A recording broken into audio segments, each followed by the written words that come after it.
Naamah is used as a female given name in contemporary Israel. Literally, it means the pleasant one. The interesting thing about the name Naamah is that all biblical references to this certain female name is shrouded in mystery. The feminine name refers to 1. Naamah in Genesis, 2.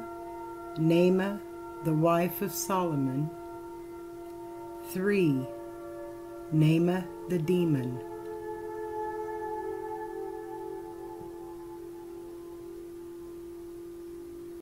This individual named Naamah is mentioned in the Bible in Genesis 4:22.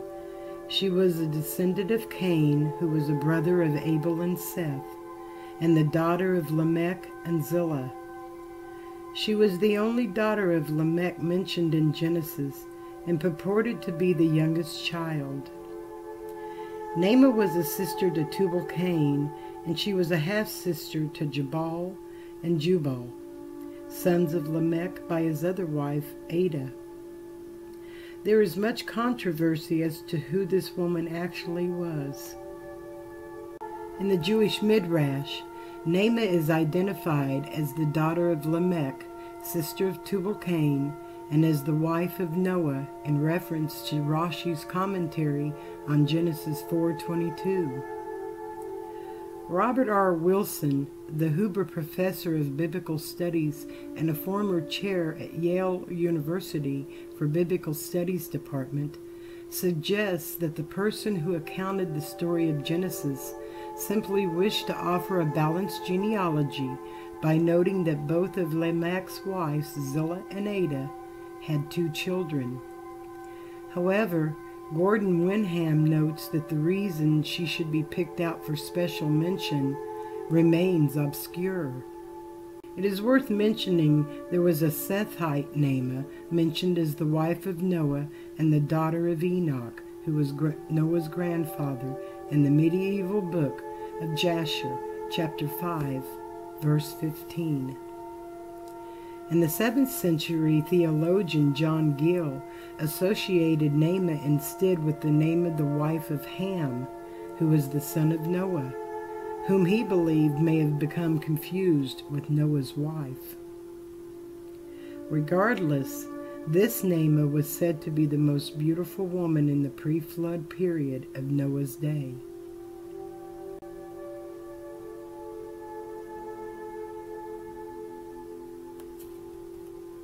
This particular female named Naamah was an Ammonite who was the wife of King Solomon and the mother of Rehoboam, who was the heir to the Jewish kingdom. According to 1 Kings chapter 14, verses 21 through 31, and 2 Chronicles chapter 12, verse 13 in the Bible, she was the only one of Solomon's wives to be mentioned as having borne a child. The Ammonites had a fluctuating relationship with Israel. It was anything but stable, and some scholars of religion believe the marriage between her and King Solomon was a political strategy to restore a semblance of friendly relations between Solomon's kingdom and the realm of Ammon. It is commonly suggested that Naamah used her influence to help the 2 states live in harmony. King Solomon was known to use marriage to cement relations between Israel and other surrounding nations. It is interesting to note that Naamah was revered in the Bava Kama for her righteousness. It also states that Moses was warned by God not to make war upon the Ammonites, as Naamah was to descend from them.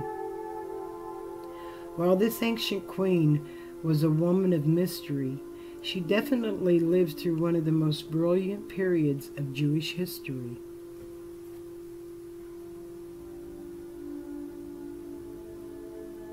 In the Zohar, Naamah was portrayed as a demonic angel of prostitution, but how she became a demon remains unclear. She was also the mother of divination.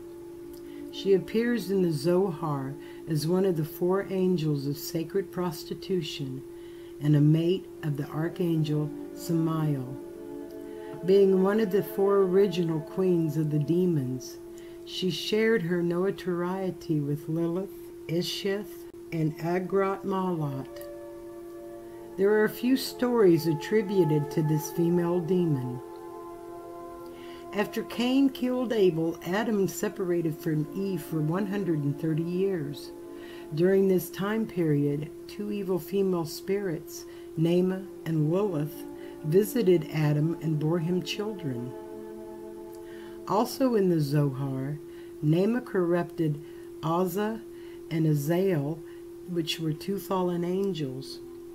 It is written that these fallen angels cohabitated with Naamah, who was the daughter of Lamech, and sired the Sedum, or the Assyrian guardian spirits.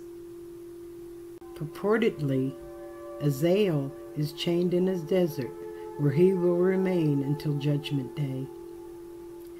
In the Midrash Petira Moshe, these fallen angels, Azazel and Uzzah, who revolted from God, came down from heaven and was corrupted.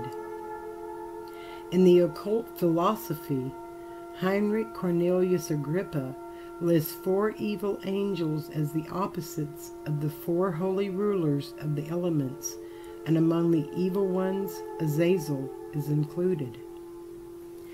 If this particular queen of the demons ever existed is still open for debate among many theologians and scholars of religion. However, her wicked ways continue to be somewhat elusive to those who believe. The etymology of this female name is argued among the current scholars even unto this day.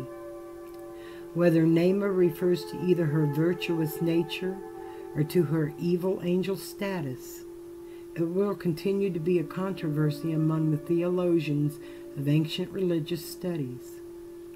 And the biblical women named Naamah in the Tanakh and Old Testament will most likely remain a controversial, unsolved mystery.